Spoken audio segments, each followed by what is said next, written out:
Hello, everyone. This is Brother Benson, and I'm joined with Migoda and Barak. How are you doing, gentlemen? I'm doing well, Brother Ben, and I hope Mhm. you're also fine wherever you are. Yeah. And me good. Yes, Migoda, how are you doing? I'm doing great. I'm all good, I can say. How about you? Mm. Mimi niko vyema. Uh, leo unajua leo nimeona jambo, and let me take this opportunity also to say hi to Gypsy Corner on the comment section and Judith. Asante sana for joining us. Uh, Barack, today I saw nominated senator that was who was replaced recently, Senator Orioba. She was trying to access the parliament or the Senate, but she was blocked by security officers. And his photos are now going rounds on social media. What does it one tell you about power?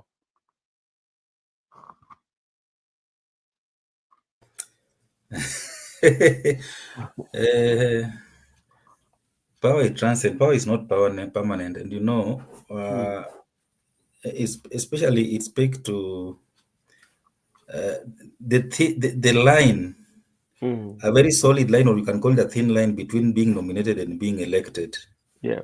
And I think this should send a clear message to nominated members of parliament Mm, that you are there at the mercies of your party.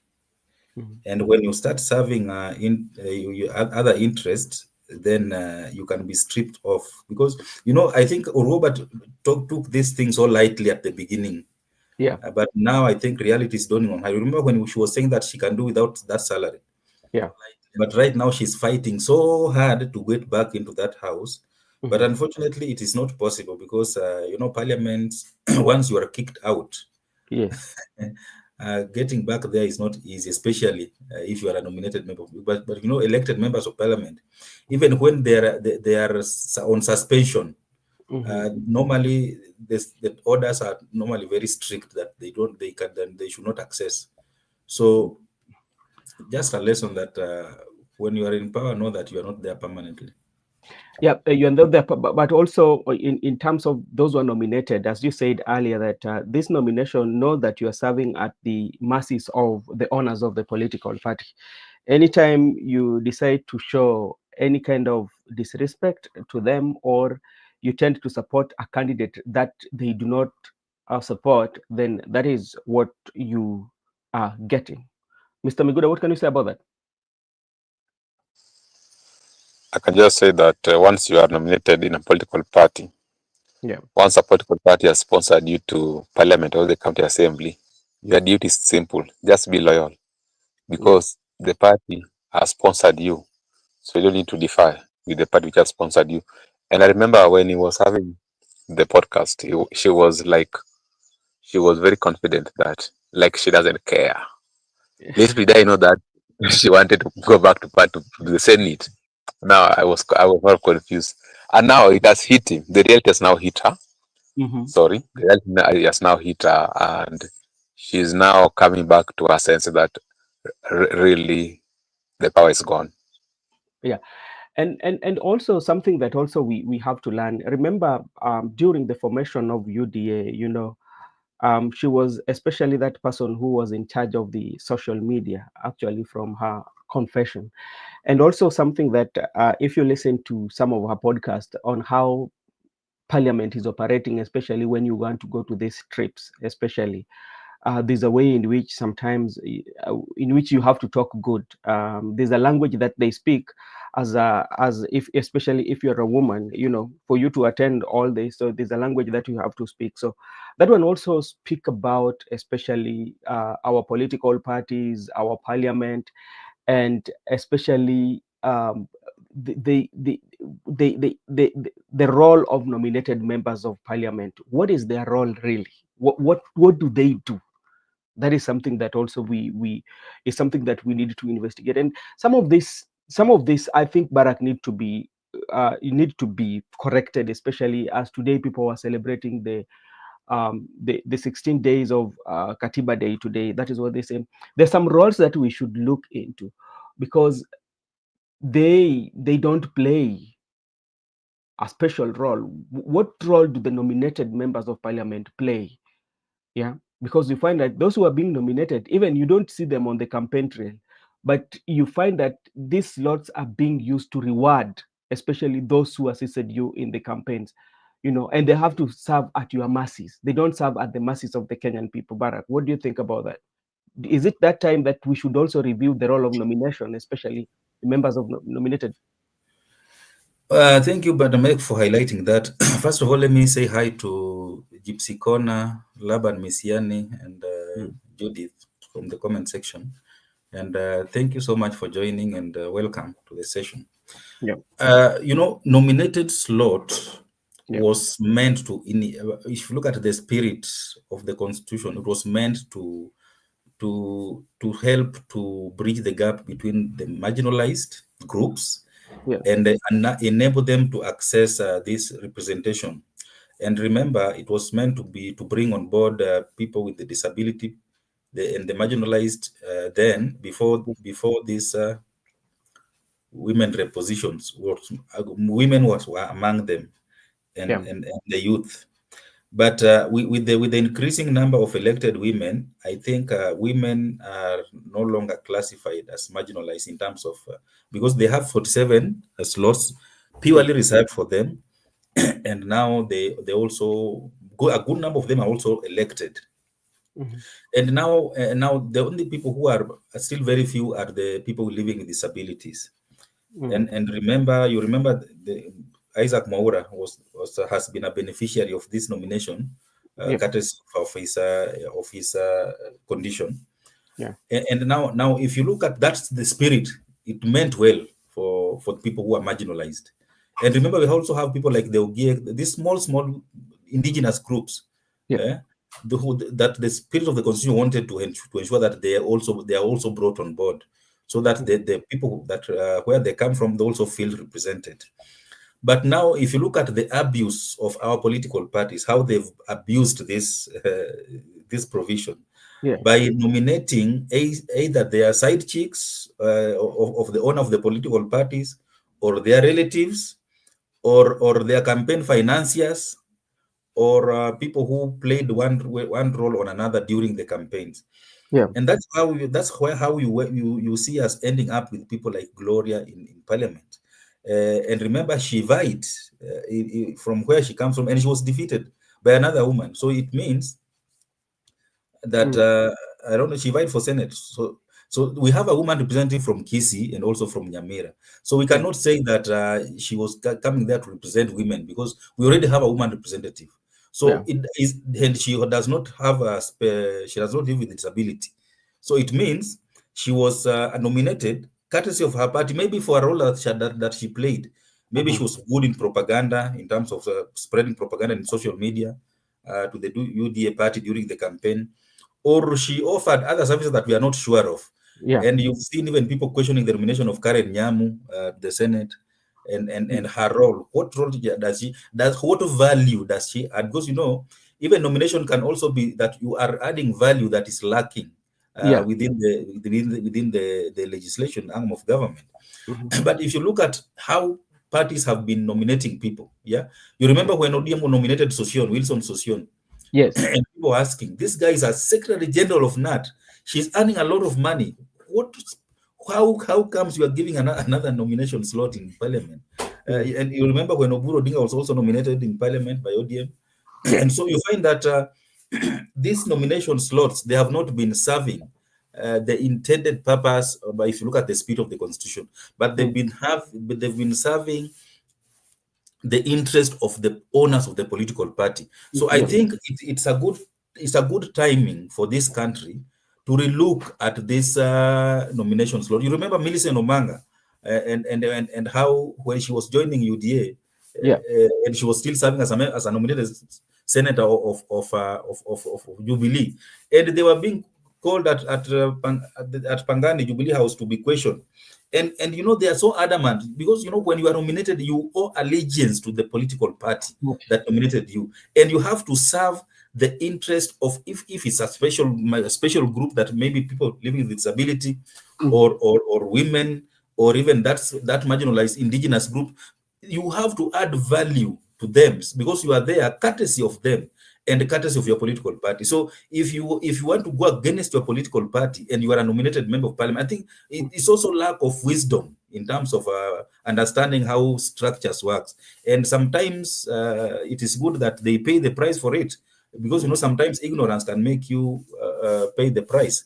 So I think it is at the right time for us as a country to relook at this nomination rule, so that we get the right people who are going to add value to the people that they are representing in these legislation houses.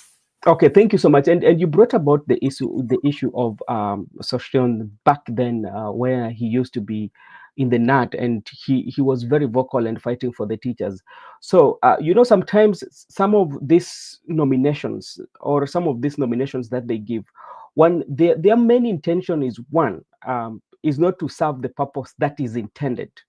Yeah, but on the physical eye of the people, it is true that you are doing what the law requires you, but behind the scene there's a purpose that is serving. Because remember, Sosen was coming from the backdrop of somebody who has been advocating for teachers, so they knew very well that, okay, if we put one of or if we nominate one of the people who understands structures to do with teaching and the challenges that the teachers are going through, he will be the best person even to bring those laws. But what happens immediately? You have to go to parliament. You find yourself like not doing that. Talking about especially nominating even like people who are very close to you. We've seen incidences where somebody is not in the political limelight. You will not see me in the campaigns, or you will not see her in the campaign.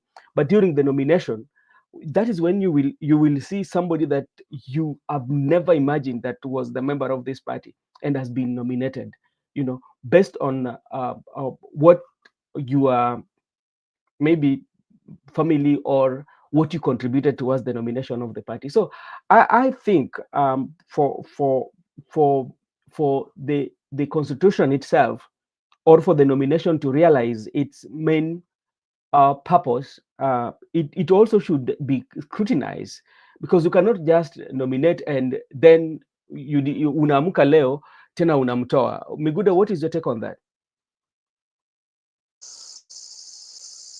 Okay, if I also want to join people to pass my greetings to Gypsy Corner, Judith Karita, and Lavan Misiani.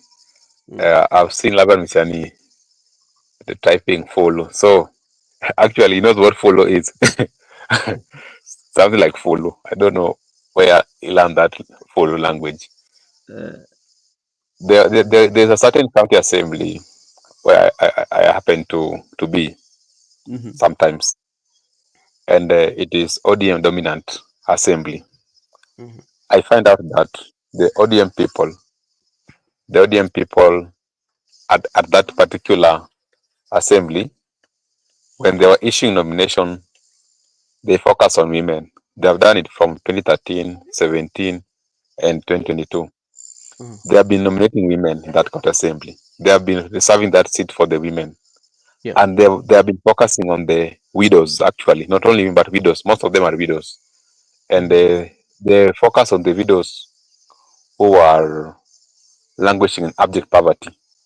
So I want to appreciate that one, that sometimes they look at it into that perspective, and since that time, those people's their lives have changed. Actually, there are people who are living terrible lives by that time.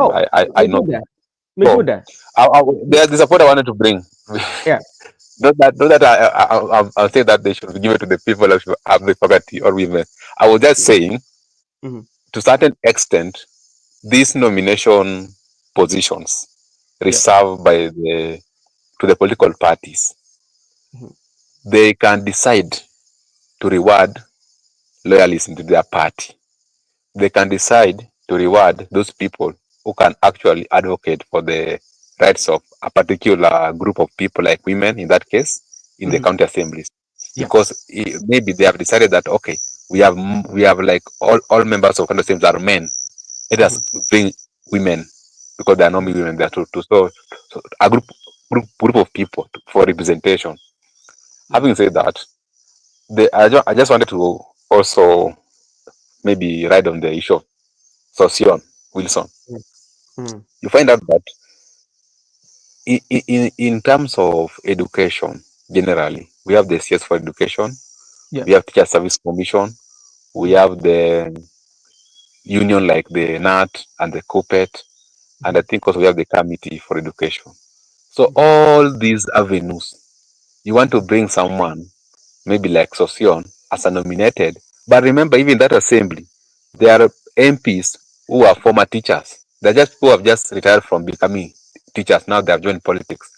The Mhm. same way opposition could bring those issues in parliament, the same way those teachers in parliament, like we have the MP for Kibra, Molly Yeah. Morero.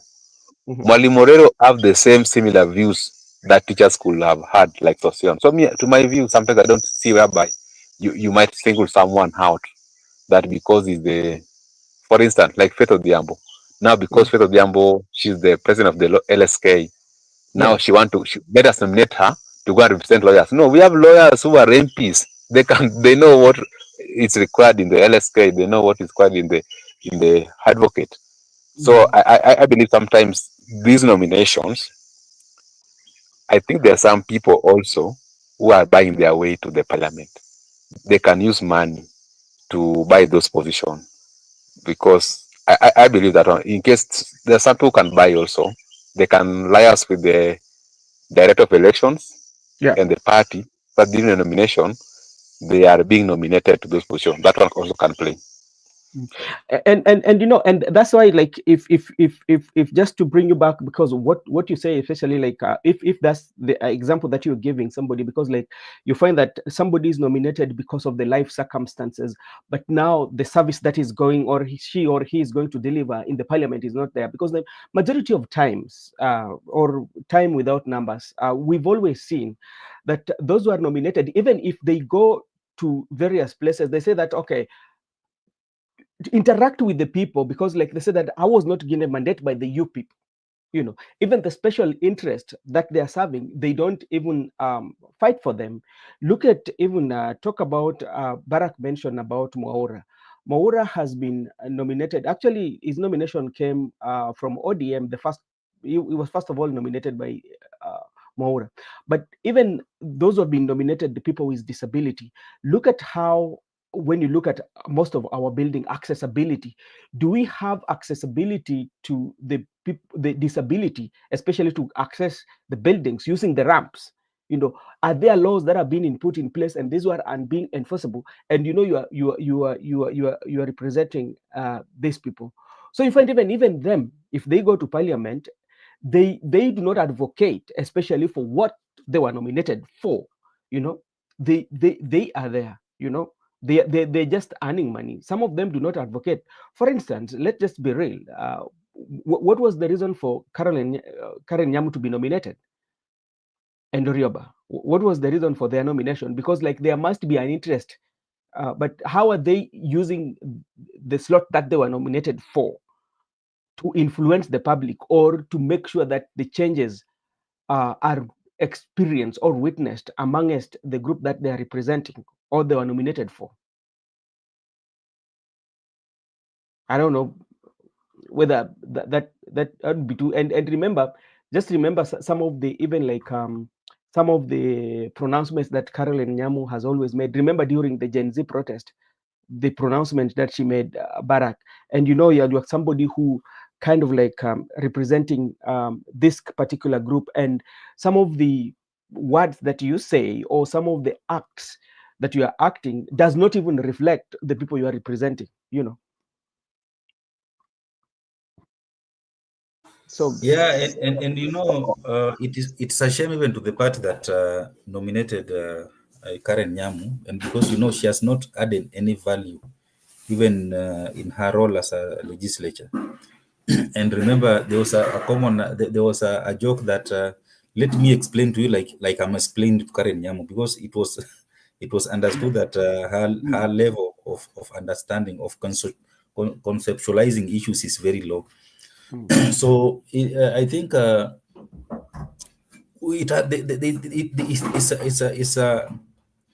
it's in the public domain that there are specific legislators, female legislature, who buy their way to parliament using using their natural investment. So it is upon, it's upon those who are dishing out nomination slots to Yeah. decide whom they are going to dish out to, depending on how they are able to offer that.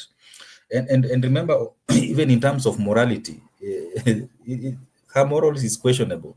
Uh, Yeah. Fighting in public over love triangle, I don't know what. So you find that, and those who gave her that nomination, they're just quiet. You talked about the people living with disability. I think about 2 or 3 weeks ago, there was a report in the media that there was an employee of at Arambe House who was Yes. being harassed by the head of public service to relocate, and she was being located, I don't know, to a higher floor, but she Higher cannot floor. even. Yes. Mm-hmm. And I didn't even hear anybody who is nominated to defend these people with disability talking about that, coming to her defense. And this was an elderly lady Yeah. who was just standing her ground that because of my condition, I cannot access eighth floor of the. But Yeah. those who are in power, or Mm. those who are making decisions, that were adamant that she has to be relocated. And so you wonder, then why are we even paying these people to go to parliament to represent who? Because you are Yeah. not. If you're nominated as a person living with disability, it means that your constituency is anybody who is living with disability within the republic. Yeah, because you Mm. are in the National Assembly or you are Yes. in the Senate, you don't have as a constituency that elected you. It is that constituency, the entire constituency of people living with disability across the country. So I was expecting, yeah, Mm. even Isaac Mwaura, who has been so vocal, who has been a beneficiary in ODM, in Jubilee, as, Mhm. as a representative of people with disability. And he's now a government spokesperson. And I believe it's because of his condition. Mm. He was quiet. He has never said anything. We don't even know. The public is not don't even know what happened to this lady, whether she was evicted, whether she Yeah. was forced sacked. We are not even sure. So Yeah. I think it is high time that we'll relook into this nomination so that we ensure that people who are deserving are the one who get it. And when they get into parliament, Mhm. they represent the constituency that they were nominated to represent. And Barak, again, also something also maybe we need to investigate, because let's take, for example, we have all these political parties that maybe immediately after election they have slot for nominating people with disability. So you find like each and every political party, let's say like you go to UDA, for instance, will nominate somebody with a disability. You have somebody, ODM will nominate. You come to Wiper, will nominate. You come to other political parties, if they have the nomination slots, they will make sure that you do that. So you find that you find that in that constituency alone, you have almost 10 people who are representing this constituency, but nothing is taking place. I think also we should look at how can we also spread that, so that each and every constituency of people of special interest are catered for, because you cannot tell me that each and every party are going to nominate all these to represent only one constituency. What about other constituencies that other parties cannot nominate? So it should be in a fair distribution, because so that each and every constituency or should get, or they come up with a law that say that if you are the majority in parliament, we are giving you slot to pick this and this constituency, so that there is that representation, rather than having 10 people representing one population. Can that one work? Yes, if it's looked into critically and objectively, it is Mhm. possible.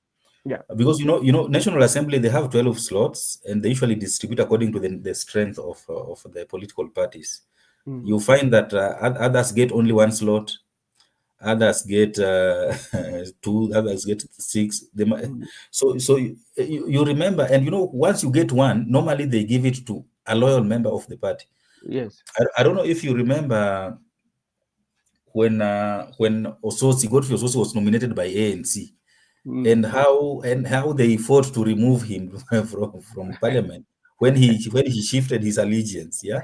Yeah. And because they were given only one slot, and they had to give it to Godfrey. So he fought out. He fought so hard, and he decided to join elective politics. And now he was elected as a senator. Now he's reaping the benefits. Yeah. And so sometimes when you are given 3 slots and you have, there are so many vested interests in this nomination thing. And I think IBC also need to guide, because you have to be considered by IBC. Yes. It has to work closely with these political parties to ensure that the person who is coming there also has interest in the people that he's coming to represent, so that they don't just come there as flower girls to represent to the interest of their political parties. Yeah. And they are used as voting machines, especially in the National Assembly, because I understand that in Parliament, in Senate, sometimes they are not allowed to vote, because I don't know how that works. But in National Assembly, they vote. So the IBC should also come in to guide the political party, so that we have value for money, because as things stand right now, we are not getting value for money when it comes to funding these nomination slots for these members of parliament. Okay, that is something that should be looked into, especially and into details, especially you looking at the law and how these slots are being rewarded. I think it's only in our country. I don't think when you look at other jurisdictions, I think Tanzania also have. And the one for Tanzania works very funnily even more. The one for Tanzania is even more interesting than ours. You know that. The one for the one for Tanzania, the president can decide to take your nomination and appoint you and give you appointment in another in another docket, and that's what happens to the ambassador Humphrey Polepole. Remember, during Magufuli's time, the first time of Magufuli, Humphrey Polepole was nominated to be he was a nominated member of parliament. But when Magufuli died and Samia Suluhu took over, first of all, he was appointed to be ambassador of one of the African countries. Then he was taken to Caribbean. Then they fell off with the administration. So you see how each and every country has their own way of doing this nomination. As much as we complain about ours, the one for Tanzania is even more worse. Yeah, you know Tanzania is a one-party dictatorship, even though they have what Chadema. Chadema is not significant. It's not making any significant impact in Tanzanian politics. So CCM can do, and that just reminded me when KANU was a very powerful party in Kenya. And I don't know if you remember the story of Mcas, how he was removed from parliament to pave way for Uhuru Kenyatta. I don't know if you remember that. Yeah, during KANU's, when KANU was Chama cha Baba na Mama, they just called him and told him, my friend, is resign from parliament because we have someone that we want to bring to parliament. And Mcas had no otherwise but just to resign, and akaenda akaambiwa wewe enda nyamaze kabisa. And that is how Uhuru Kenyatta found his way in parliament, because he had tried vying previously, even in 1997 he was not successful. So Moi had to look for a way to bring this young man to parliament so that he can make him a cabinet minister. Then he can say that he's his most preferred candidate. So when you have very strong political parties who are ruling, they might abuse their nomination privileges, because once a political party is very powerful, and it makes even the leader of that party very powerful, so they can abuse those powers to do whatever they feel they deem fit with those nomination slots. Okay, thank you so much. And maybe Miguda, you can make a comment, because like Barak is talking of very strong political power, yeah, but that is very influential, and that is also something that we saw with ODM, because like, remember when Mbadi was appointed to be the CS, there was that nomination slot, and from what we understand, it was supposed to go to a young person, you know, and because they'd already nominated a Sige, right, for the people with the disability, so it was supposed to fall on that youth leader from, is it from Narok, yeah. But what happened, we saw this guy called Kipchumba with disability, who was nominated, and even I think Sifuna talked about it, and there was that contestation between them, you know. So sometimes, what can you say about that one too?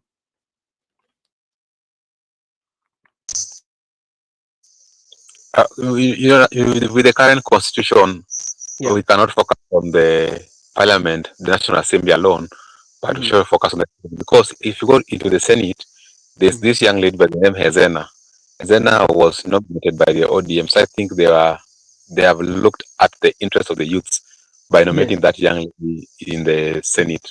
But also the issue of the strong political party can play. Like I can just tell you, ODM is a strong party, actually, by the way. Mm-hmm. That must tell us, because before Sifuna became the senator for Nairobi, he was just merely a SG. Look at how powerful he was. He was not, just an SG, not elected, not nominated, but he was that much powerful because of the political party which he was the SG of. So I think the strong political party can elevate you, even if you are being appointed, whether you're a junior or whether you're a senior. But also there's another issue. You find out that if I'm an official, like Mbadi was the chairperson of the ODM party, Mm-hmm. now the fact that Wanga was given the ODM ticket for the gubernatorial, and now he was not even going to defend the seat for the Suba South. Yeah. So Mbadi had to liaise with the Catherine Muma. By that time, I think the Catherine Muma was the chairperson of Yeah. the electoral whatever in ODM.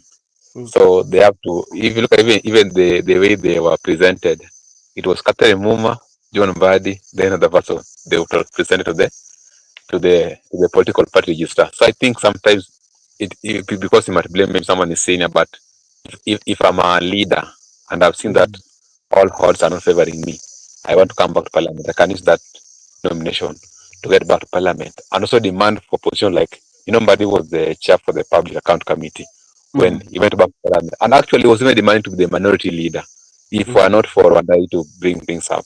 So I think nomination is very paramount, but we should consider things like you have said very clearly, the representation of a certain group like the disability people, Mm-hmm. the youth, the women. You should just concentrate. What about the children? Should the children be represented in parliament? When you bring the issue of money, and that one now makes me thinking like, his nomination, what constituency was he representing, especially now when you're talking about nomination. Hey, that is a story for another day for nomination, but I think it's something that should be looked into. Thank you so much, gentlemen. We want to go over the recap of the interview that yesterday Rigathi Gachagua had with Yvonne Kwara. There are so many things that we picked from it, especially, and every person, especially if you go to social media, each and every person is giving their views depending on their political affiliation. That is one. Also depending on their personality, on how the questions were asked and how the respondents were made. Some felt that Yvonne Okwara did not do a good job. Some feel that she did a good job. Some also feel that Rigathi Gachagua did not do a good job. Some also feel that Rigathi Gachagua did well. So when you go to the internet, you have all these varying opinions of Kenyans, depending from their political affiliation, depending from their political art, where you belong, and all that. So, but with us here, we want to look at and into details, especially, and what we want to begin with, Barack, we want to begin with the tribalism, and from your own perspective, the way Yvonne Okwara started, because he said that when they were when the Kenyans, or when they put out there that they were going to host Rigathi Gachagua, the questions that were being asked, why are you going to host a tribal chief? My question is, apart from those who are asking, because like I'm so much convinced in me that not entire Kenya was asking the same question. What about other questions apart from that? Were there people who also said that it is good to host Mr. Rigathi Gachagua? Why was the one tribal chief actually being the one that was being focused on? Maybe if you can start from there. I think, Brother Ben, where I think I will want to start, Yeah. is why is this question very important Mm-hmm. when Rigathi Gachagua is in the equation? Mm-hmm. It is because Rigathi Gachagua has positioned himself as the leader of Mount Kenya, Mm-hmm. and that should make him a national leader, because Mount Kenya community is a community is the most popular community in Kenya. That makes them have numbers. Yeah. And you know, in a democracy, numbers matter. Mm-hmm. So if they have a leader Mm-hmm. who is tribal and has a possibility of becoming the president of this country, Mm-hmm. then the country should get worried. Yeah, Mm-hmm. because if you look at the previous leaders, Mm-hmm. from Ruto, Uhuru, Kibaki, Moi to the rest, we have never had a president who have risen as a tribal leader and later on succeeded to become the president. Yeah. Even when William Ruto was being harassed by the then Uhuru Kenyatta, when they fell out, Mm-hmm. he never retreated to the Kalenjin community and championed himself, or positioned himself as a Kalenjin leader. Mm-hmm. He never came out in public Yeah. to try to say that I negotiated for the people, for the Kalenjin community, to get this from this government, and now they are not giving whatever we negotiated for. Mm-hmm. So that is why this question will always come out as long as Gachagua still position himself as the leader for Mount Kenya community. So because we cannot, it will be a tragedy for this country to end up with a president who is more focused on his region. You know, we've suffered as a country Mm-hmm. courtesy of tribalism, resources being channeled to one region and at the expense of the rest of the country. Yeah. And even this idea of having devolution, Yeah. it was just as a repercussion of having leadership that channels resources to one region. And if you listen to the how especially the question of negotiating for positions. Yeah. And Rigathi said clearly that he negotiated for 8 cabinet secretary positions. Yeah. And he in his defense he said that even Raila Odinga also negotiated for 4 cabinet position, for cabinet secretaries. Now the question is, you negotiated for 8. How were they distributed? Were they distributed across the country, or they were just for your community? Because he is defending himself with the Raila Odinga, and Raila Odinga distributed his positions across the country. Others went to Coast, to the Luo community, to Luo community, and to Turkana community. So you cannot compare the two, because Gachagua claiming that he negotiated for position, but for his own community. And you know, as a deputy president is a national leader. You are not a deputy president of your community. You are a deputy president of the republic. And that is where the disconnect is, because he's still insisting that he was negotiating for his community. And instead of negotiating, yes, it is good to negotiate for position, but how are you distributing this position? Yeah. So I think this question is very important and should be asked. And Gachagua yesterday was not able to demystify this, because he was just neither here nor there, but he has not been able to run away from this tribal tag, because yesterday he was just confirming what many people have been asking question, that he is really a tribal leader. Oh, okay. Thank you, Mr. Barak. You know, and you know, something that also we have to agree: the issue of tribalism in our country exists, and it is that that question that should be always be looked in sobriety, and we think on how. And as you've said, that is one person that is actually advocating for one region, and he has come out publicly. But again, when you look at our political, the way we do our politics, and I'm bringing this about the regionalism kind of politics, whereby even in the coalitions, what usually qualifies you to get a very good position is the number of your votes. Because I believe that Rigathi Gachagua was not given a deputy position because he was overqualified than even Kithure Kindiki, that the rumors has it that was the priority, and the president ended up picking up Rigathi Gachagua. But he was picked, or somebody from another region could not be picked on the UDA, and this was based on the number of votes that were coming from Mount Kenya, because we were going to make you president. And from his confession, what they agreed that he was supposed to deliver only 70%. And there's a share agreement that has been signed between them.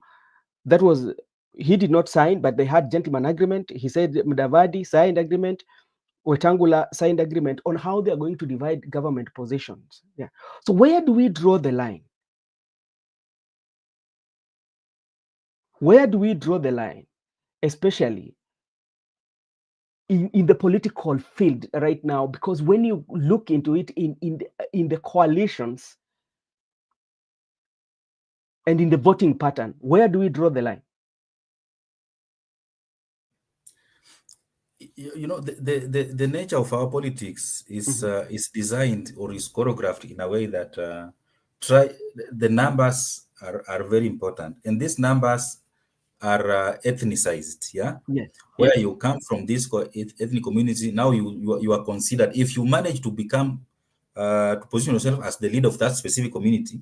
Yeah. Now it is assumed that you own that community politically, and now you will be negotiating on behalf of that community. And even that is what Gachagua was saying yesterday. Now look at if you look at the 2022 election, the Kikuyu factor.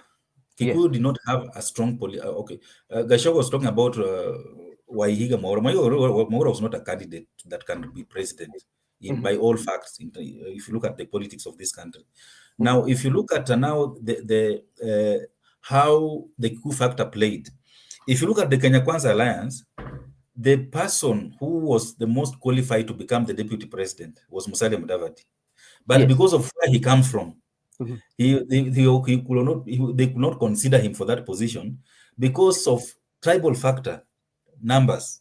If you look at the Azimio coalition, the most qualified person to become the deputy president was Kalonzo Musyoka. Remember, he has deposited Raila twice before. But because of that Kikuyu factor, the numbers, he was dropped and Karua was picked. Why did Raila pick Karua and Ruto pick Rigathi Gachagua? Even after they say that they were voted for between him and Professor Kindiki, but Professor Kindiki was coming on top. It is because to assure this community that even though if you are not having a presidential candidate, your interest will be taken care of by the deputy, because now you are number two. So that is how the two ended up being the running mates of either of both Ruto and Raila Odinga. So how the nature of our politics is that the numbers based on ethnicity plays a critical role. And even if you look at the united opposition, even if you look at the broad-based, even if you look at these people calling themselves Kenya Moja, even if you look at, I see others also coming up through, I don't know, Boniface Mwangi. So you find that the main factor there that bringing these people together is wewe unaleta nini kwa meza. And you remember even Gachagua say, you will be asked once they start striking these deals. Now the question that Kenyans should be asking themselves, these numbers that these people are bringing on board, when now they start now sharing the cake, who benefits from this sharing? Yeah, because they negotiate coalition based on power sharing, who will get what, when, and how, and that is politics. Politics is who gets what, when, and how. Now, when that time comes, will will the Wanjiku, the people, the local people get anything from that? Because it is the elites who usually share power. It is the elites who share positions. And you can be a very close friend to Rigathi Gachagua and you are not a Kikuyu and you will benefit. But now, the normal mwananchi that makes them feel that they have those numbers, how are they benefiting from this arrangement? I think that is the biggest question that more normal Kenyans should be asking at this stage. Okay, thank you so much. And let me also as I bring in Miguda, and I see Makobura has joined us in the panel, and we will be discussing about this. And I'm so much interested on the issue of tribalism, because I believe, and I still believe until today, Mr. Barak, that as a country, we've not reached a point whereby we have answered the issue of tribalism. And the reason why I'm saying so is how the politicians, because there's, as much as Rigathi Gachagua has been advocating and coming out as the somebody who fight for his community. And we've seen in the political narrative, it's not the first time. Even Raila Odinga has always been called to be a tribal. Remember, when he was not with William Ruto, when he was when he was running against President William Ruto, he has been. Look at the history of our politics. All these leaders, they've called themselves the tribal chief, all that kind of names. But Miguda, where do we run? Especially, where is the departure? Especially when we switch allegiance. Immediately we switch allegiance, the tribal card or the tribal name usually shifts allegiance too. Because as we speak today, we can see it, that there's one part or one coalition or one protagonist that is called hawa ni wakabila, hawa wana Kenya wengine. At what point do we switch that? When you switch allegiance, or when your interest now you don't share any interest? Because this is what Rigathi Gachagua was saying, that when he was supporting President William Ruto, there was no tribe in him. Even the voting, he talked about people who voted Raila around 13%, and he said that other people voted about 87%, but in their voting, they voted very well, or they negotiated knowing very well that President William Ruto is a Kalenjin. And they say that those who voted 13% also voted knowing very well that Raila was a Luo. So now, at what point did the issue of tribal now comes in, and at what point do we depart? I think the issue of tribe is becoming a bit complex, but I just want to state that a point of departure could be whereby someone is coming out to speak it out and others are not speaking out, because Gachagua said that people are just afraid to come and speak, but he has made a decision to speak it out. So I think by the time he's speaking it out, while others people are quiet about it, so the person is now appearing to be the tribal chief. I think that's now where there is a departure, because there's some people who don't talk about it, but him, he has decided to speak about it, because even confess that people don't want to speak, but that's the reality. So it's like it is reality is tribal, the way we confess that it is true, we are tribal, but people don't want to talk about it. Are they tribal? But before I state my point, I just want also to agree that when opportunity was given to everybody, Gachagua decided to bring the people from Mount Kenya alone. But when Raila was given opportunity, Raila tried to spread it across the country. So there's no where we can say that it is the same thing, that Raila is tribal. That one in terms of appointing. Okay, I wanted to okay, just hold on. There's something here also we have to drive home. Let's take, for example, that at the time when Raila was making a deal, let's say it was a pre-election deal, what could have happened? Because we are looking at the circumstances that made Raila to get into the deal. This was after the impeachment of Rigathi Gachagua. Okay, I get your point. Yeah. But even if it was Raila already stated his cabinet before election, and he gave Oparanya the CS for the treasury. He gave Joe the land CS. He gave Kalonzo Prime CS. He gave Peter Munya agriculture. So already Raila was not tribal in terms of distribution, even before election. Even Yeah. in his own Azimio, Mm. he spread out things. In fact, there was no law in his cabinet, the pre-cabinet where he declared. So I think when it comes to the appointing, we have to agree that there were two differences. Yeah. There was someone who brought the people from his only community, but there Mm. was someone who tried to spread across. That is a reality, even if we might disagree politically. But Yeah. that's a fact that Raila brought people different. Even he was he was willing that if Kenyans select him, he's gonna Mm. spread it. Unlike what Gachagua says. So Gachagua has one thing, not a problem. Yeah. Gachagua said that okay, like me, I must speak out. Mhm. We are tribal as Kenyans, but like me, I must say I'm tribal and I Mhm. must advocate my community. And it was very categorical that finance, interior, trade, that must go to Mount Kenya. And he goes ahead and saying they took our position, the finance, and gave it to Mbadi. So it's like the finance was made for Kikuyu. Yeah. Can you relate? That's why people are saying tribal because say that walichukua kiti yetu wakapatia Mbadi. No, these seats are not for the Sadi community. They're for Kenyans, and Yeah. Mbadis are Kenyan. That one must Mhm. be noted. Yeah. That one must be noted, and that one must be noted. And now I was saying the tribal things in this country Yeah. is like people usually speak about it during elections, and they're selective Mhm. because I have a very good friends from on Kenya, and they were telling me, "You people, you haven't voted for Kikuyus.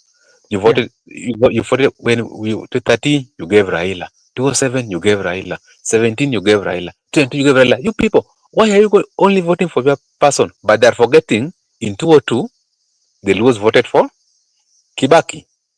Yeah. Same way, Gachagua was saying that Kikuyus are not tribal, Mhm. and Kikuyus voted for Kibaki in 2002, 2007, they voted for Kibaki, 13, Mhm. 17, Uhuru. Then 2022, because they had no option, they gave it to Ruto. Okay, as we are not tribal because we gave Ruto, and it was never Kikuyu. But why could they give it to Raila? Then Gachagua will tell you, okay, we gave Raila 13%, then 87% to Ruto. But even the Luo nation gave Uhuru the significant numbers. Even the Mhm. Luo nation gave Kibaki, so it's the same thing. So it's like you want to use it selective that we, the Murima people, we are not tribal because we voted for Ruto. But Mhm. you, the local community, you are tribal because you have not voted for anybody. But forgetting Mhm. 202, they voted for Kibaki. So this thing of tribalism, we can't just say that we are not tribal because of this election, Yeah. of a particular election, but because of 2022, now we are not tribal. Yeah. So it means that before 2022, you are tribal. That's what you're trying to confirm to us. Yeah. But there are some significant things that we must look at. If you are having a candidate from your region who Mhm. is popular, there's no way you cannot vote for that candidate. Like William Ruto was voted by the people of Rift Valley, the same way Mhm. Uhuru was selected by the Mount Kenya. So that is a fact. But even if it comes to the issue of tribalism, Mhm. the way Okwara was interviewing Gachagua, and the people are saying Gachagua is tribal. I can Mhm. say if they could have relied on social media, maybe the X space, maybe Mhm. it could be a nice sponsored response whereby they can respond that you are a tribal person. Mhm. But even that Gen Z young girl when asked Gachagua that if you want to be the president, not that we are saying Ruto is not tribal. Mhm. The point we are trying to drive here, if Gachagua want to be the president of the Republic of Kenya, it's high Yeah. time he get out of that thing called sisi watu wa mlima. Sisi watu wa Kenya. You are threatening other tribes. They're like, oh, so it's because you say tunawajua kwa sura, kwa vitendo Yeah.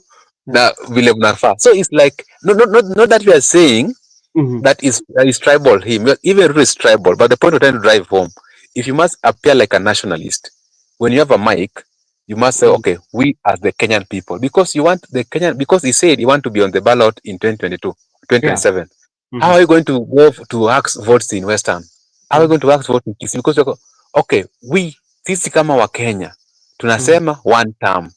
Sisi kama wa Kenya tunasema Mhm. tupeleke Kasongo nyumbani. Sisi kama Wakenya tunasema Kasongo, if you talk about the issue of taxes, it is not only the Kikuyu who are paying taxes. Everybody is paying taxes in this country. If you talk about the issue of high cost of living, it affects all of us.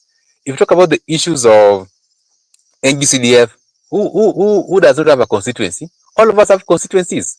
So these things affect each and every Kenyan. So we are just trying to, not that we are, people are trying even to advise him, like that young Gen Z girl, that if you must persuade other Kenyans that you want to be a leader, stop this shit of tribalism. Just appear like sisi kama wa Kenya.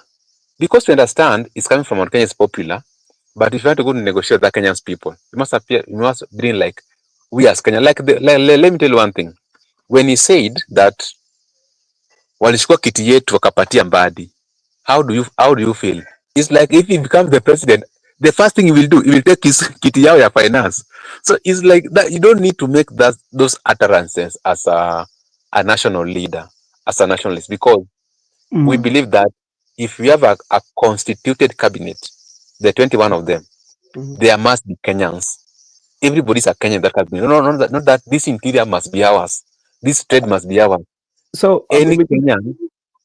So Migoda, let me ask you, and I saw somebody asking. First, one thing that we have to agree as a nation on the nature of our politics. Our politics is a tribal, and we are tribal in our politics. Yeah. Yeah, I agree with you. I've not said we are not tribal. I've said. Which means, from that alone, we are all tribal in our politics. Our politics are tribal-based politics. That's why coalitions are being made on the tribal basis. So can we conclude that everybody is tribal, but there are people who are the chief of all the tribals? We are tribal, but there's a chief more tribal than others. No. That one is not even my point. I haven't said there's a chief or there's no chief. I've said as much as we are tribal as Kenyan people, as much as our politics are tribal-based politics, whereby even coalitions are tribal-based, we have Kikuyus, Kalenjins, we have Luos, Kambas, and so as much as we are tribal-based politics, but in a country of diverse population like Kenya, you don't need to all of the time champion for the interest of your region at all cost, because it's like you are threatening other people. That's what I'm trying to say. Not that there's a chief tribal or there's not a chief tribal. But I'm just saying, as much as our politics are tribal based, and I've given a very good citation that William Ruto and Kalenjin and Luo Nation right now, they are united.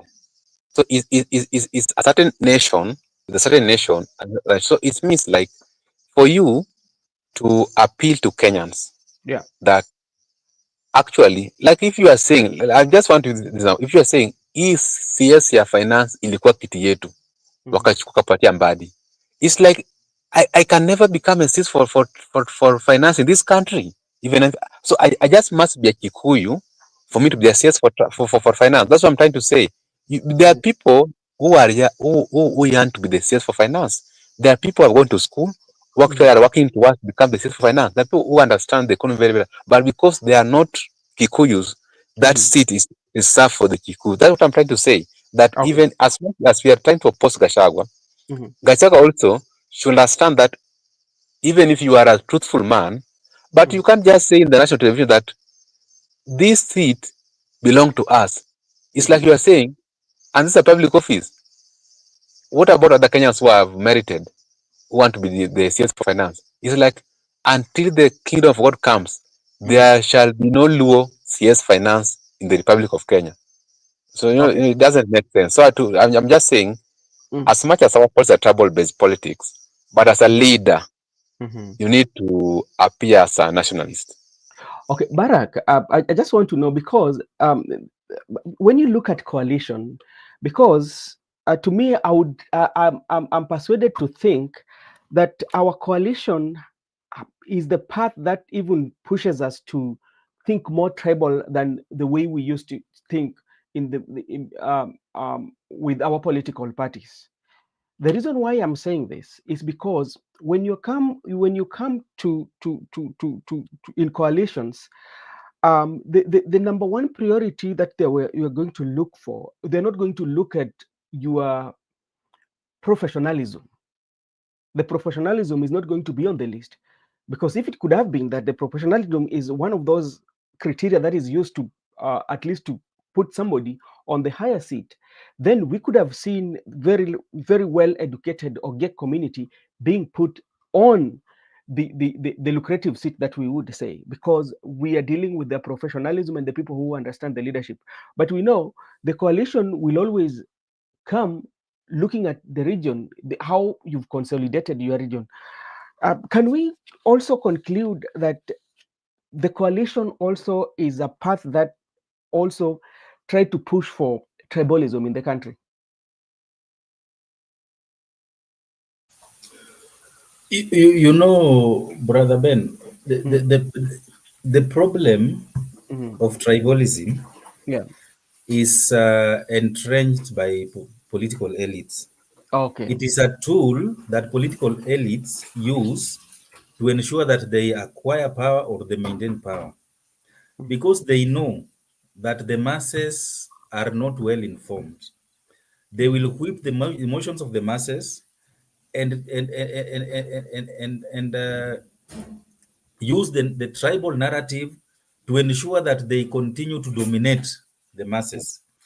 So if you look at the history of Kenya since independence, this issue of tribalism usually comes up when either the presidency is threatened or the presidency needs to change from one person, from one regime to another, and they will use it to ensure that they retain it or they challenge for it.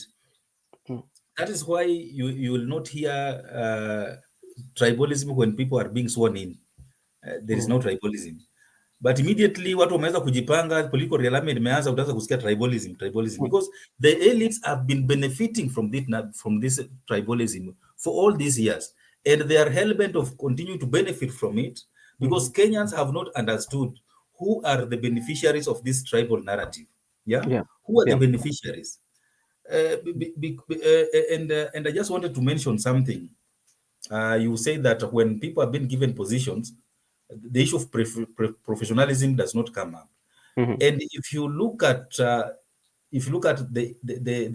definition of justice, if you look at the definition of justice by a philosopher called Plato, Plato defined justice as giving an individual a responsibility that they are most suited to, so that they can perform, they can maximize performance. But you know, he said that injustice is where you give an individual a position that they are not suited for, they are not qualified for. That is injustice. Because if you look at that argument, if you are a qualified doctor, it means that patients will get proper treatment. True. If you're given that job to do. If you're a qualified teacher, it means students will benefit from your services as a teacher. It means if you are a qualified cleric or clergy, it means the congregation will benefit from your services as a clergy.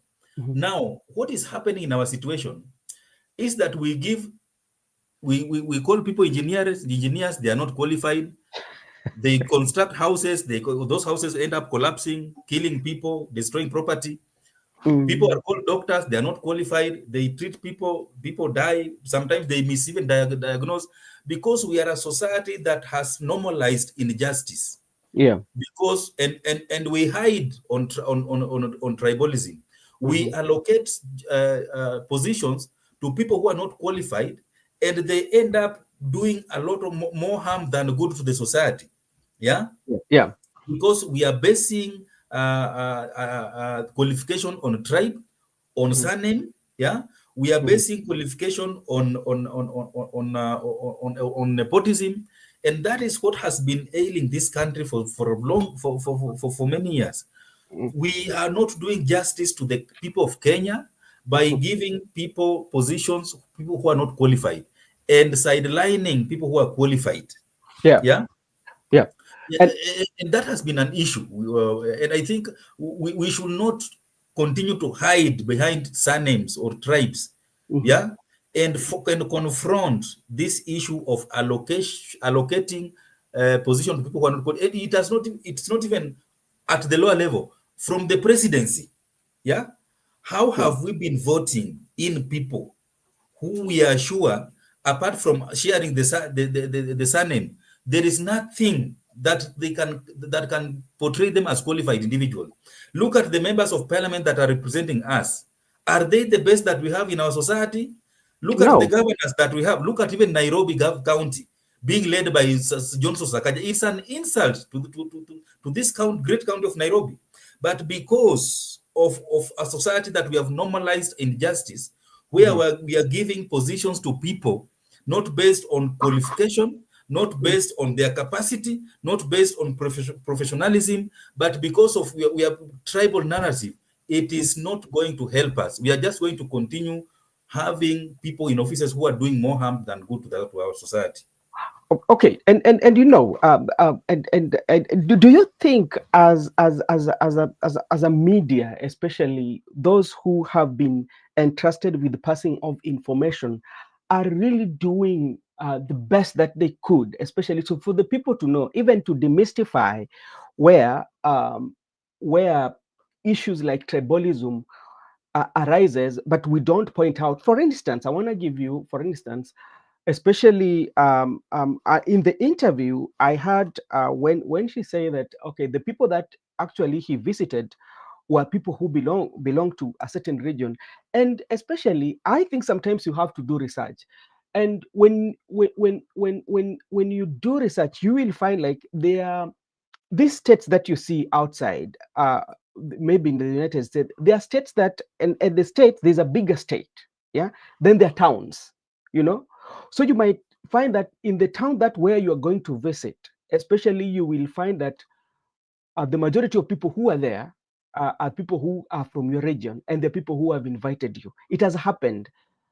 And for instance, I know of a place called Poughkeepsie, is in New York, and that place, if you look at the majority of people who are there, are Luos.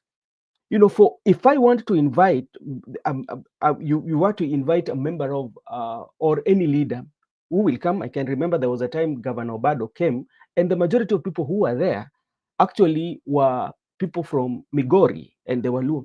So, at what point can the media play a central role and say that okay, where is going to visit? This place is populated by this kind of region, because that is the reality, especially now if you come to a town and they invite you. Ben, mainstream media Yeah, is a tool of the elite. yeah.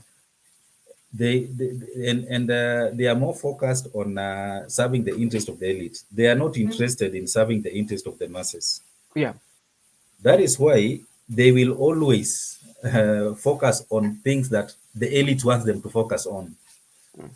And just look at the behavior of our media houses, mainstream media, and you look at what is trending, what is the most common thing that people want to hear. That's what they will tell the people. And they are controlled by politicians. This media Politicians have shares in these media houses, Mhm. and sometimes the owners of these medias are their friends.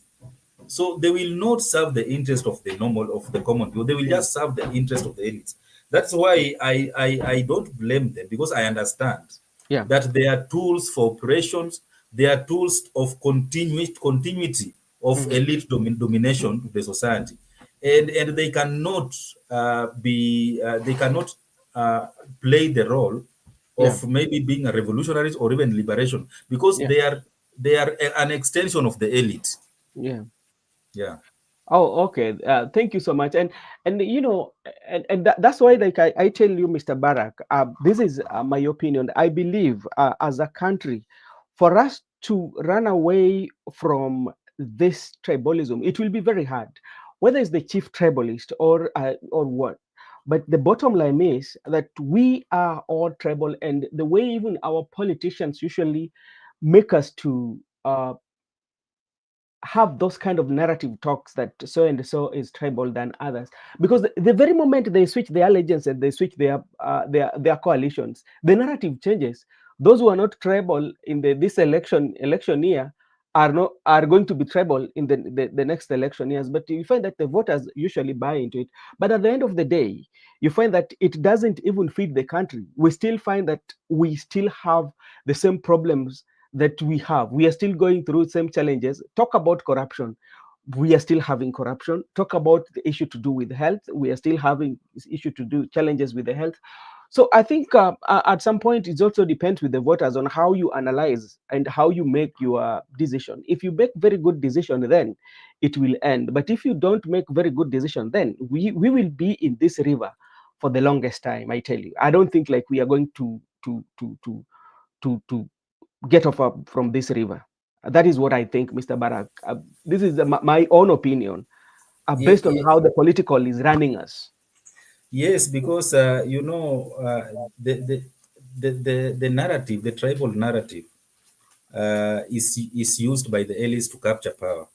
And once they capture power, they switch allegiance or they do whatever they are doing.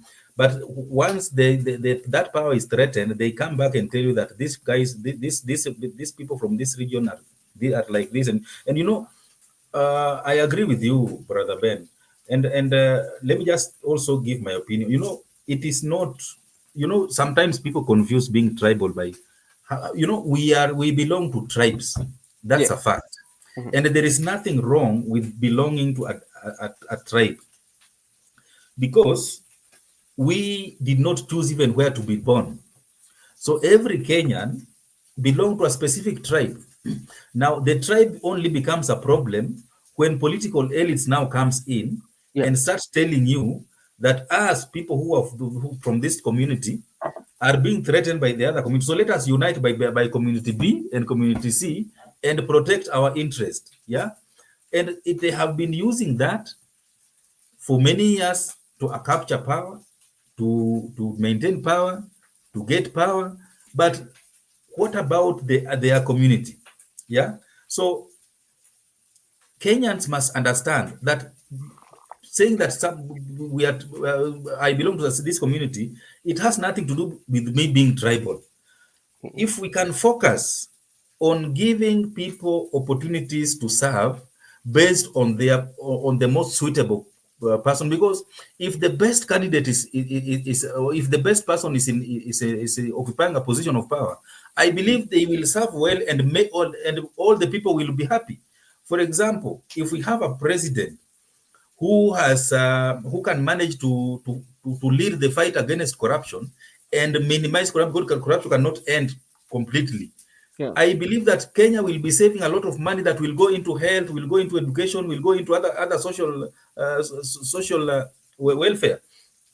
And if we have, if I even if it's my tribe who sits at the state house and Yeah. they are not leading well, look at the education sector, look at the health sector. So you want to tell me that the community or the tribe of the president are getting better education, better health services?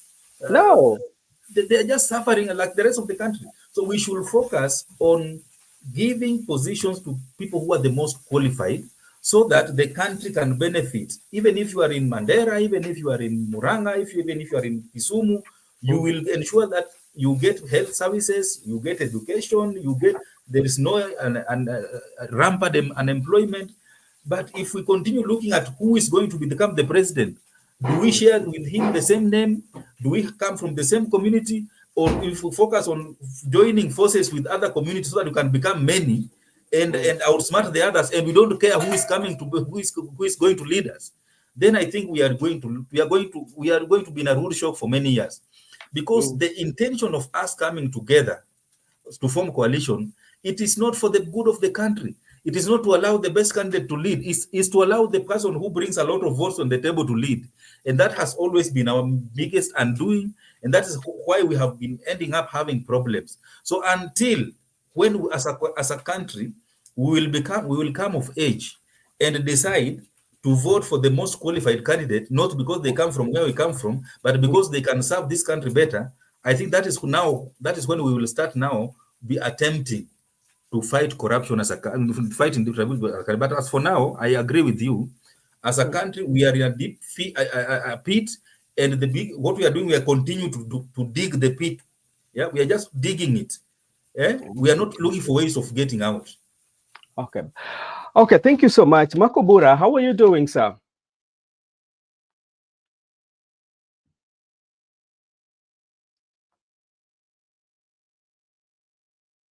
Hey, Makobura, habari gani? Nashukuru. Sijui kama mnanisikia. Can you hear me? Tunakusikia. Yes, we can.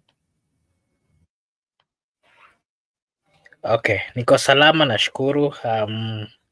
Been having a problem with power here for almost a week now. Call That's the CS Sophia challenge Wandai. I'm having.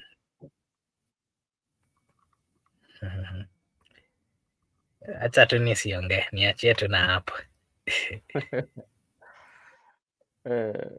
So we were just talking about the recap of Rigathi Gachagua yesterday interview with Yvonne Kwara. We picked the issue of tribal, and we wanted also to talk about the issue of corruption that Rigathi Gachagua mentioned. And maybe if you look at maybe in the entire interview, was there something new that actually that came out of Rigathi Gachagua?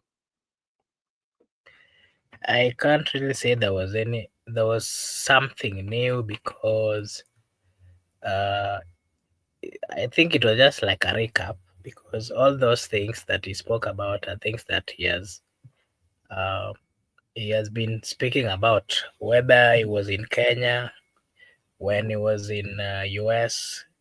He has been speaking about those he has been bringing up the same issues. So I don't think there was anything new. It was just the same topic, the same discussion that we've always had, not even once, but several times. He has had several interviews and he has spoken about the same issues. He has been asked the same things. I don't think there was anything new. He was asked, of course, things to do with the plans he has for the country, things to do with the corrupt allegations that he has always come up with. He was asked about, the issue of the president meeting some leaders who are seen as, not respecting the human rights in Africa. So I don't think there was anything new. It was just a discussion that he has always had. And maybe something new was his visit to the United States of America, and it was the first time that he was now being interviewed on his visit to America. If you engage the interview and look at it and you find that everything that was asked or anything that was the conversation was going over, especially the questions that were being raised to Rigathi Gachagua, these are things that have always been. Do you think as a media now, people need now to switch gears, especially when you are hosting these leaders? Now you start to ask them, what are the things that you are going to do for Kenya, rather than always sticking with the narrative that we usually know, that when you're going to host Rigathi Gachagua, you have to talk about tribalism, you have to talk about the president, ask the relationship between the Rigathi and the president and all that. Is there that time that now I think we should transcend and start to interview about the real issues now? Because like, this one is kind of like exhausted. Yeah, there's need for the media houses or the journalists to start asking questions which are, issue-based questions which are influencing our daily lives. They are supposed to put them to task of answering the plans that they have for the country, how they're planning to better the lives of the people of Kenya, how they are planning to approach the challenges that the people of Kenya are facing, how to do away with the tribalism and the issue of tribalism, which has always been brought forth whenever people are speaking about politics, how to solve the issue of, the issue of giving too much attention to certain regions. I think those are the issues which are currently affecting the people of Kenya. Not just that, but of course, ensuring that the economy of the Republic of Kenya is on the right path. those are the issues that I think they're supposed to be speaking about. If they continue speaking about the president met CG, these are stories that we've had for months and months, and I don't think they are solving any problem in the Republic of Kenya. As much as yes, those issues are, very important in terms of how, in matters of governance. I know, I know how important they are. Yeah, but my way should be the people who are eyeing for political seats in Kenya. They first focus on Kenya. They first focus on, and aligning and giving clear roadmap of what they are planning to do.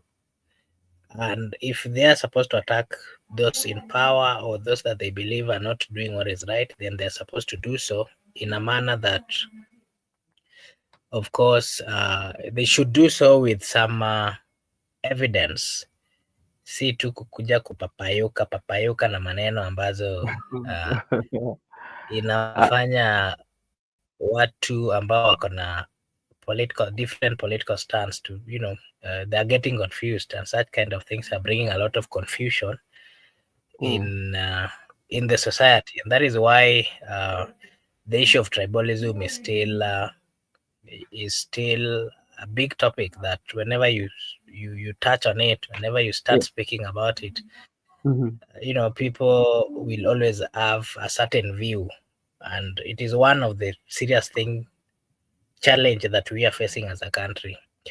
The difference in tribe, the difference in culture, I don't know how we are going to solve this, but I can tell you the biggest problem that the people of Kenya are facing, as much as we are all having our own problems, I tell you that the issue of tribalism is a threat to the development and the association that the people of Kenya are having. Okay. Okay, Barak. Today we are celebrating the Katiba Day, and and the people who were given opportunity to speak, especially, were the leaders of our country, and each one of them actually spoke and pointed out some of the weaknesses, especially that they are witnessing. But if you reflect back, especially the leaders who have been speaking, especially now when you come, because like we will always point out when it comes to the issue of broad-based government, we know very well that especially the constitution especially allows that, especially when you join the government, when you have the pre-pack, there are those positions that actually you should always relinquish and give them to the people in opposition, such as the pack, which we've not seen ODM doing that, because like since they've come out clearly to say that they've formed the broad-based government, and they're speaking about the constitution. We are speaking about the constitution. Wetangula is sitting there, the Speaker of the National Assembly, and is the same person who usually attends a political rally in the name of empowerment, yet he knows that he's the president of the legislature who should be neutral. Then we are speaking about we are celebrating the Katiba Day. How truthful are we?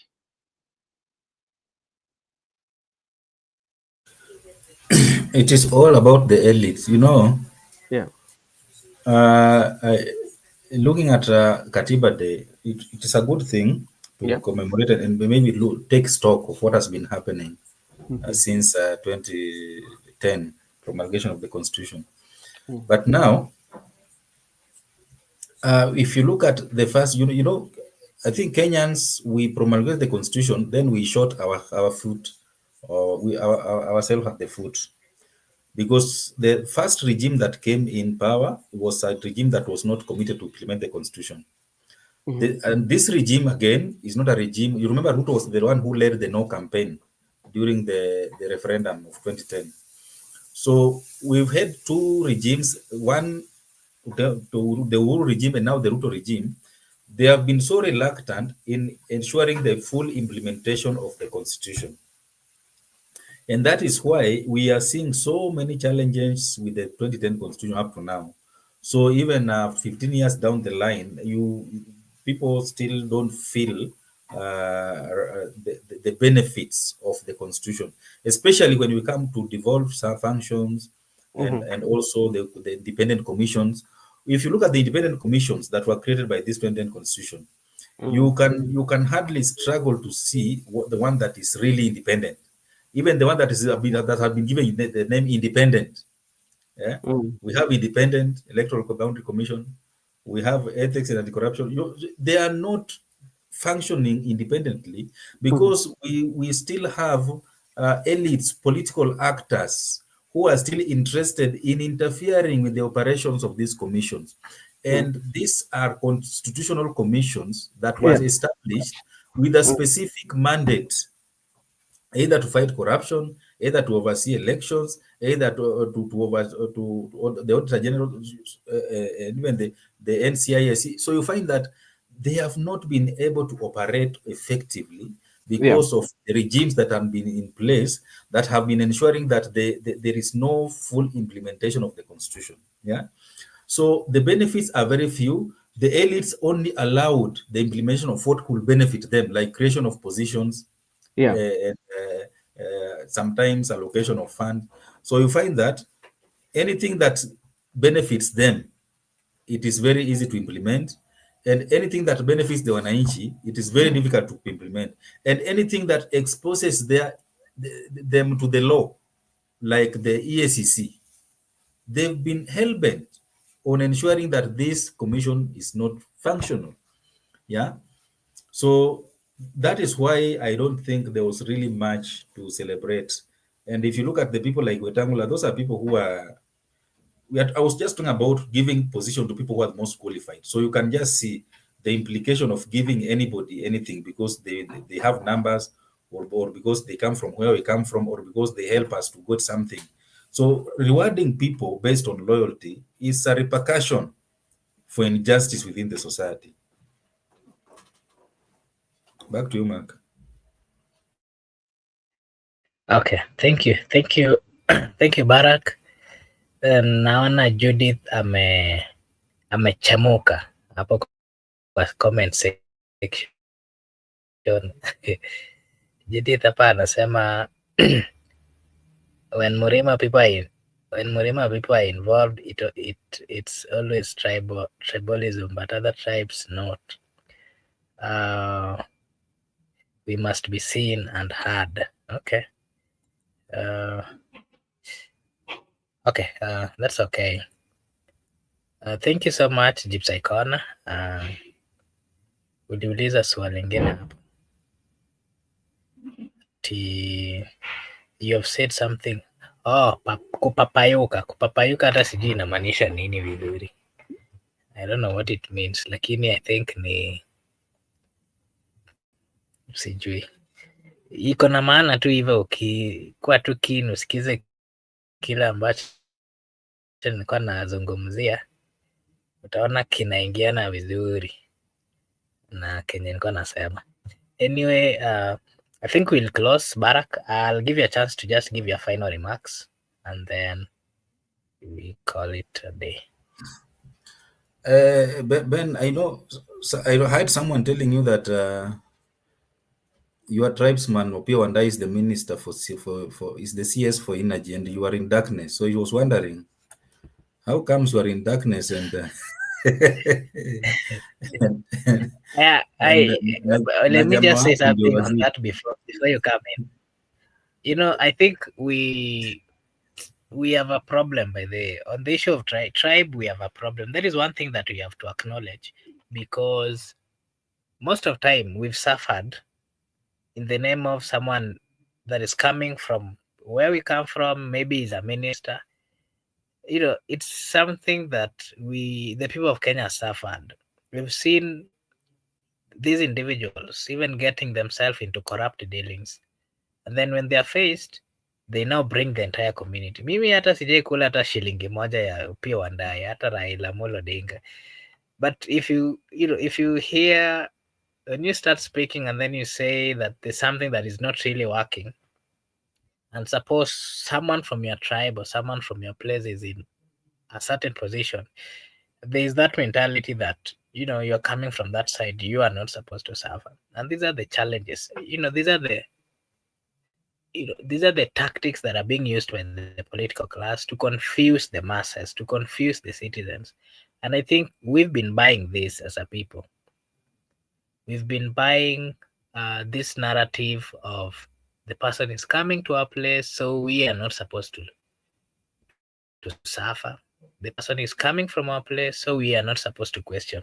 It is a problem that we are facing until, to me, if you ask me, the biggest problem that we are facing as a nation, it is not even lack of good leadership. It is tribalism.